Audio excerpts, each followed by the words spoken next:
nombres ya no estarían en sus cargos. Muy bien. ¿Y crees que sí va a haber una perestroika? O sea, si ya mencionas a Gorbachov. Lamentablemente hemos llegado tarde a muchas cosas, incluso a la perestroika, ¿no? Yo creo, de verdad, bueno, primero voy a separar lo que quiero de lo que creo, ¿no? Bueno, lo que quiero es que la sociedad civil cubana, empoderada en sus derechos, demandando en voz alta, pero de manera pacífica, logre cambiar el país. Eso es lo que quisiera. No lo veo. No veo que vaya a pasar. Lo que creo es que todo el sistema se va a ir desarmando poco a poco. No vamos a tener un día del cambio. No va a haber un día X en Cuba. Un día vamos a mirar hacia atrás y nos vamos a dar cuenta que el sistema se desarmó. Y muchos de los males de ese sistema quedarán allí, ¿no? El autoritarismo, el paternalismo, el control sobre la economía de los que transmutarán sus trajes verde olivos por trajes y corbata, ¿no? Y ese escenario pasa en un futuro próximo, de estas perspectivas. Tú quieres que juegue a Nostradamus y no. No, porque la profesión de Nostradamus en Cuba es muy ingrata. Muchos han pronosticado 10, 20 años y no se ha cumplido. Recuerdo un libro, un muy buen libro, un libro interesante de Andrés Oppenheimer, de 1992, que se llama La hora final de Castro, ¿no? Y bueno, pasaron ya 20 años. Pero, sí, exacto, ha pasado un tiempo. Pero lo cierto es que hay una verdad como una montaña. La generación histórica está muriendo. Yo siempre que digo eso hago una pequeña acotación. Digo, bueno, si la vida no nos ha hecho la broma de la inmortalidad, ¿no? Puede ser, ¿no? Que Cuba, que es un país tan peculiar, tengamos los únicos 2 inmortales del planeta, ¿no?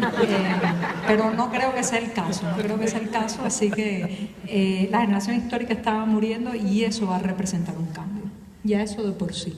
El tiempo depende mucho, hay muchos elementos que no están exactamente en las personas que están en el poder, pero que influyen. Un elemento fundamental es Venezuela. Para nadie es un secreto que Venezuela es para la Cuba de hoy lo que la Unión Soviética fue para la Cuba de los años 70 y 80. Un soporte económico, petrolero, de política exterior y diplomático también. Entonces, lo que pasa en Venezuela va a influir directamente. También tiene mucho que ver si la gente en Cuba sigue escapando, sigue utilizando sus cuotas de valor para irse y no para quedarse y plantar cara, ¿no? Y muchos otros elementos más, pero yo espero de verdad que la vida de mi nación no dependa de la muerte de un hombre, ¿no? ¿Cómo hacen en 14 y medio para mirar el mundo también, para contárselo a los cubanos, o sea, para hacer bueno, creo que aquí en Veracruz hasta hace unos días, platicando hace poco con el padre Alejandro Solalinde, un defensor de los migrantes, me hablaba de que había 150 cubanos detenidos en una estación migratoria de aquí de Veracruz, que querían ir hacia Estados Unidos. ¿Cómo registran en 14 y medio el mundo exterior? O sea, ¿cómo se relaciona? Bueno, te puedo decir cómo no lo hacemos, y así vuelvo a Granma. Cuando yo era estudiante de filología, porque aunque ahora me desempeño como periodista, mi profesión es la filología, recuerdo que una colega de mi facultad hizo un estudio comparativo entre los verbos que utilizaba Granma, el periódico oficial, para hablar de noticias nacionales y de noticias internacionales. Y descubrió algo muy interesante, que cuando hablaba de noticias nacionales, Granma siempre usaba verbos positivos: crecer, desarrollarse, aumentar. Cuando hablaba del mundo, siempre eran negativos: explotar, morir, matar. Entonces, tratamos de no hacerlo como Granma, sino de mostrar todo el abanico dentro y fuera. Y sobre todo, nuestra línea editorial está pensando en el cubano de la isla. Nos puede leer cualquiera, ¿eh? Tú nos podrías leer desde aquí y entenderías perfectamente, pero no es un medio hecho para el exterior. Estamos pensando en el cubano, los temas que le importan, que le generan interrogantes. A veces escribimos, por ejemplo, un texto de cómo rellenar la declaración de impuestos. A veces escribimos un texto sobre un concierto que ha movido pasiones en la isla, como hace unos días un concierto de Fito Páez, en fin. Tenemos una línea editorial cercana lo más posible a la realidad, a los intereses del lector de la isla, un compromiso con los derechos humanos, un compromiso libertario, pero no acudimos a la violencia verbal. Las cosas no necesitan adjetivos para ser buenas o malas. el lector mismo puede sacar sus conclusiones, de manera que nunca decimos la sangrienta dictadura, basta poner los datos. Muy bien.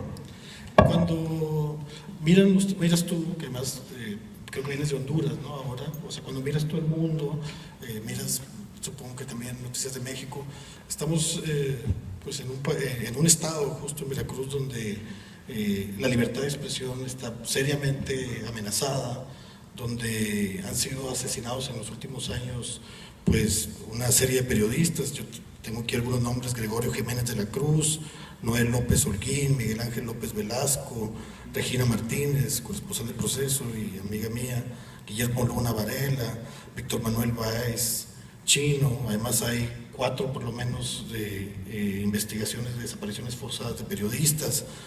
Han sido encerrados en la cárcel 2 personas, una de ellas María de Jesús Bravo Pagola, otro también el maestro Gilberto Martínez Vera, acusados de terrorismo cibernético, creo que te suenan esos términos, y han estado en la cárcel por criticar al gobernador de este estado. O sea, ¿cómo, por no hablar de muchos periodistas de nota roja que yo conozco desde hace tiempo, que tuvieron que, por su supervivencia, dejar el periodismo? Uno de ellos ahora es a la inversa, aquí él tiene una peluquería.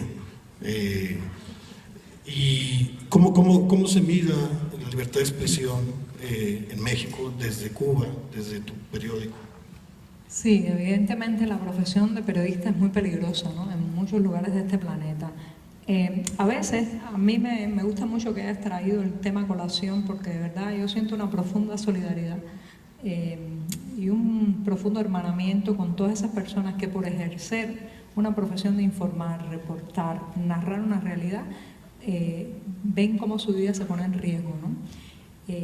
Pero también es cierto que a veces, en el caso del periodismo cubano, periodismo independiente, muchas veces gente que viene de afuera nos cuenta todo esto como para decir, bueno, ustedes no están tan mal, y entonces nos ponen cifras de periodistas muertos, y yo siempre digo, bueno, sí, es verdad, pero en Cuba nos mataron el periodismo. En Cuba mataron la entidad, mataron la posibilidad de hacer un periodismo que pudiera incidir en la realidad. Estamos resucitando el cadáver, entonces siento mucho eso, siento mucha conexión con esas personas que están padeciendo por informar, porque yo creo que si los propios periodistas no nos apoyamos y denunciamos y nos ponemos hombro a hombro, los políticos no van a hacerlo por nosotros, porque no hay ser o profesional más incómodo en una sociedad que el periodista. Sí, ¿tú por qué te dedicaste al periodismo? O sea, ¿cuál fue? Recuerdo que trabajabas en una editorial infantil, creo que era el gobierno en su momento. Antes hiciste una revista Letra por Letra en una computadora ahí medio armatoste que hiciste, que le pusiste Frankenstein. No, era una armatoste, era una 286, con WordPerfect. Y finalmente, bueno, eres filóloga, fuiste guía también, ¿no?, de turistas, de extranjeros que iban a la isla. O sea, ¿cómo esta inquietud política, evidentemente, de querer cambiar el estado de cosas en la isla, la decidiste enfocar en el periodismo y no en la lucha política o en derechos humanos? O sea, ¿cuál es tu historia en ese sentido? ¿Cómo el periodismo tocó a mi puerta? Mira que me escondí, pero siguió tocando. Yo creo que yo soy un caso muy claro, ¿no?, de cómo el periodismo se metió en mi vida a través de la realidad. Yo no tenía que ser periodista, yo no iba a ser periodista. Mi profesión es otra, yo soy filóloga. Un filólogo es una persona a la que no le gustan mucho los periodistas porque atropellan un poco la lengua, ¿no? Y a veces usan mal los gerundios y en aras de informar lo más rápido posible, pues destruyen algunas construcciones gramaticales y sintácticas, ¿no? O sea, yo vengo de una profesión más pausada, más académica, más bibliográfica.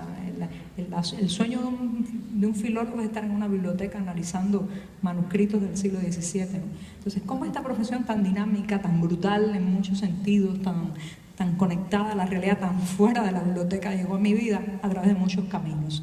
Uno de esos caminos es una persona que está sentada por ahí, que es mi esposo Reinaldo. Ya que se pare, ya lo mencionamos mucho, no está por ahí para que lo conozcamos. Ahí está.